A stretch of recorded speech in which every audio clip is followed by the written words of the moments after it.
দেখুন, এক এলাকায় একজন হুজুর ছিলেন। এলাকার প্রায় সব বাসায় হুজুরের দাওয়াত খাওয়া শেষ। কোনো মহিলা রান্না করে ওই হুজুরকে খাবার খাইয়ে কখনো শান্তিতে থাকতে পারতো না। প্রত্যেকটা দাওয়াতের পর ওই হুজুর একটা না একটা দোষ বাইর করতেন। হয় এখানে লবণ একটু কম হয়েছে, না হলে ওখানে হলুদটা একটু কম হয়েছে, কালারটা একটু ত্রুটি আছে, কোনো না কোনো দোষ তিনি ধরতেন। সে এলাকায় একজন শিক্ষিত পুত্রবধূ এলেন বাহির থেকে।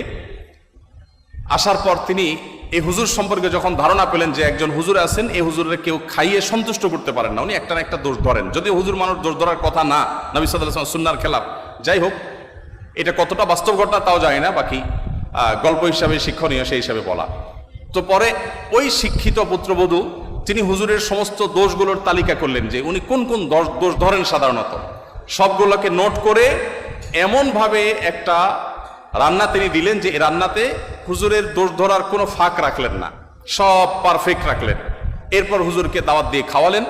খাওয়ার পরে এবার পুরুষদের দিকে দিয়ে জিজ্ঞাসা করলেন, এবার হুজুরকে জিজ্ঞাসা করো আজকের খাবার কেমন হয়েছে, কমেন্ট করতে বলো।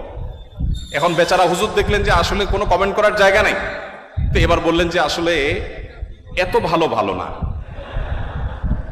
এত ভালো না।